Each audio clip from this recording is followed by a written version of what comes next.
La graphologie est la science de l'analyse des signatures. Oui, les gens étudient vraiment ce genre de choses, car ta signature et ton écriture te sont totalement uniques.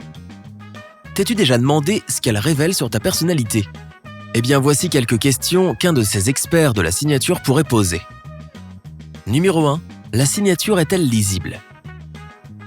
Si tu regardes une signature et que tu peux lire clairement le prénom et le nom de famille, cela signifie que cette personne est directe, sincère et honnête et qu'elle n'a probablement rien à cacher. Si tu n'arrives pas à lire la signature, cette personne peut avoir des problèmes d'autorité et de confiance en elle. Elle peut aussi cacher des secrets. Numéro 2. S'agit-il d'une signature complète ? Peut-être que tu signes simplement avec tes initiales ou un surnom, ou un prénom griffonné à la hâte, puis un trait. Une signature incomplète indique une personne très secrète mais aussi forte et indépendante. C'est aussi un signe d'efficacité. Ça, c'est quelqu'un que tu voudrais dans ton équipe pour un gros projet au travail ou à l'école. Numéro 3. Quel est l'angle de la signature ? Si la signature d'une personne est inclinée vers le haut, cela signifie que c'est une battante, une personne ambitieuse, pleine de vie et qui a le besoin de réussir dans sa carrière. Mais cette personne peut aussi être impatiente. Si l'angle ascendant est très prononcé, cela signifie qu'elle ressent aussi le besoin de réussir dans sa vie personnelle, avec son partenaire, ses enfants ou dans sa vie familiale. Numéro 4. Quelle est la taille des lettres ? Si les lettres de la signature sont grosses, alors on a probablement affaire à une personne extravertie et très sûre d'elle. Peut-être même trop. Les petites lettres indiquent une personne introvertie. Si ta signature indique l'introversion, il se peut que tu sois en train de retenir ton propre potentiel et que tu aies besoin de te donner les moyens de te lâcher. Un introverti peut aussi, sans le savoir, modifier sa signature et utiliser des lettres plus grosses dans un effort subconscient pour essayer d'attirer l'attention. Qu'est-ce que tu en penses ? Est-ce que tout cela est vrai pour toi par rapport à ta propre signature ? Numéro 5. Comment le prénom et le nom de famille se comparent-ils en taille ? Disons que quelqu'un signe un papier et que son prénom semble plus grand que son nom de famille. Cela signifie que c'est une personne très indépendante et originale qui estime qu'elle peut et ne devrait être représentée que par elle et en tant que personne. Selon elle, son prénom est plus représentatif que son nom de famille et son prénom et sa signification lui sont très chers. Numéro 6. Les lettres sont-elles courbées ou droites ? Si les lettres de ta signature sont courbées et tordues, tu es probablement une personne décontractée et heureuse avec un bon sens du style. Tu as probablement beaucoup d'amis et une personnalité pétillante. Si ta signature est toute simple et sans fioritures, tu es très probablement discipliné, généreux et rigoureux. Tu prendrais probablement plus de plaisir à avoir un débat amical avec quelques amis proches plutôt que de faire une activité où tu pourrais avoir l'air bête. Numéro 7. Quelle est la taille des lettres majuscules ? Si les lettres majuscules sont beaucoup plus grandes que les autres lettres, du genre 3 fois plus grosses, cette personne a probablement un gros ego et déteste la critique. Si toutes les lettres font la même taille, cette personne a beaucoup d'estime pour les autres et a un grand sens de l'humilité. Si les lettres majuscules se situent entre les deux, tu connais tes valeurs et tu sais qui tu es. Tu gardes les pieds sur terre et tu ne te laisses pas faire. En fait, tu as probablement une estime de toi assez stable. Numéro 8. Quelle est la pression ?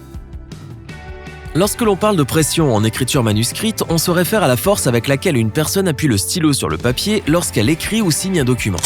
Si tu exerces une forte pression sur le papier, tu as peut-être une personnalité autoritaire, ce qui peut aussi vouloir dire que tu as du caractère. Si tu appuies doucement sur le papier, la signature sera plus lisse, ce qui signifie que tu es calme, adaptable et d'une compagnie agréable. Numéro 9. Y a-t-il des embellissements ou des décorations supplémentaires ? Peut-être que tu dessines un petit cœur en guise de point sur tes i. Il n'y a pas de mal à cela, cela signifie simplement que tu es créatif et que tu aimes t'exprimer. Des traits tourbillonnants signifient que tu es un grand penseur avec tes idées et pensées qui tourbillonnent dans ta tête. Tout soulignement indique qu'il s'agit d'une personne décidée et probablement quelqu'un vers qui les gens se tourneraient pour y trouver du leadership. Si tu n'ajoutes rien de particulier à ta signature, ce n'est pas grave non plus. Cela signifie simplement que tu es une personne transparente et authentique. Numéro 10. La signature est-elle uniforme et droite ? En d'autres termes, est-ce que toutes tes lettres sont de la même taille et de taille normale ? Ta signature est-elle sur une ligne droite, pas du tout inclinée ? Cela signifie que tu as le contrôle total de tes émotions. Tu es une personne équilibrée qui consacre autant de temps au travail qu'aux loisirs. Tu es probablement aussi très modeste malgré un bon niveau de confiance en toi. Et ton écriture normale de tous les jours, c'est quelque chose qui peut être étudié aussi. Incliné. Si ton écriture habituelle penche vers la droite, tu es une personne ouverte, sociale et prête à affronter le monde. Si ton écriture est inclinée vers la gauche, tu as tendance à aimer rester en ta propre compagnie, travailler seul, et tu es une personne très indépendante. Pas d'inclinaison du tout ? Tu as tendance à travailler sur le côté logique des choses. Tu es du genre pratique et tu n'es pas facile à décrypter. Boucle. Le fait que tes boucles soient ouvertes ou fermées, en particulier pour les L et les E minuscules, peut dévoiler beaucoup de choses sur toi. Si les boucles de ton L sont fermées, il se pourrait que tu te sens tendu ou stressé. Si les boucles de ton L sont ouvertes, cela signifie que tu es détendu et spontané et que tu adores être créatif et t'exprimer.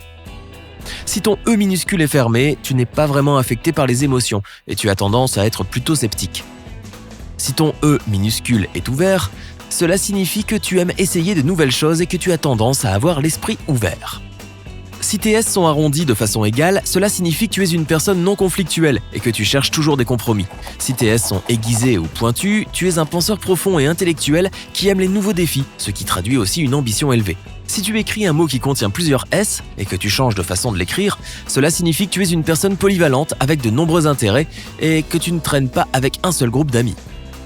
Espace entre les mots. Un grand espace entre les mots indique que tu aimes ta liberté et ton indépendance. Un petit espace entre les mots indique que tu n'aimes pas être seul, que tu aimes la compagnie des autres. Si tes mots sont vraiment collés les uns aux autres, cela peut vouloir dire que tu as tendance à être intrusif et à étouffer les gens.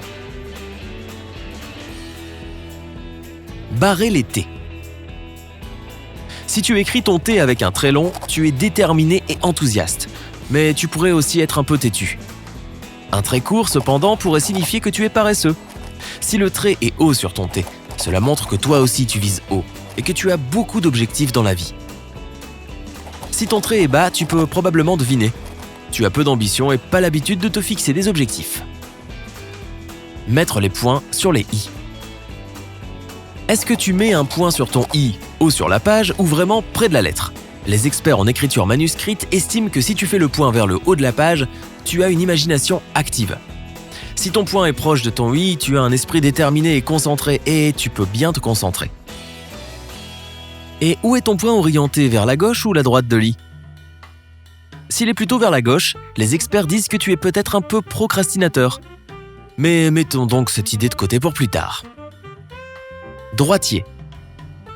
Si tu es droitier, tu fais partie de la majorité et le monde est fait pour toi. Les bureaux d'école, les cahiers, la souris d'ordinateur, les poignées de porte, tout. Les droitiers ont tendance à être confiants et pratiques. Tu as aussi des avantages évolutifs. Les droitiers sont des personnes qui apprennent par intuition visuelle et sont génétiquement moins susceptibles d'avoir des problèmes d'anxiété et de dépression. Les droitiers ont aussi de très bonnes compétences linguistiques et verbales et sont susceptibles de vivre plus longtemps. L'évolution a choisi ces compétences pour les transmettre aux générations majoritairement droitières. La survie du plus fort. Gaucher. Ah, l'étrange créature qu'est le gaucher. Seulement 10% des humains sont gauchers. Les gauchers traitent l'information à un rythme assez rapide et sont plus susceptibles d'être des génies. Les gauchers ont aussi tendance à être plus créatifs, à s'exprimer et à s'intéresser aux arts. Mais avec le bon vient le mauvais. Les gauchers ont aussi tendance à réagir promptement et ont en général moins de succès financier que leurs camarades droitiers. Mais bon, cela étant dit, la journée internationale des gauchers existe pour eux. Si tu as appris quelque chose de nouveau aujourd'hui, clique sur j'aime sous cette vidéo et partage-la avec un ami. Et voici d'autres vidéos que je pense que tu apprécieras. Il suffit de cliquer à gauche ou à droite et de prendre la vie côté sympa.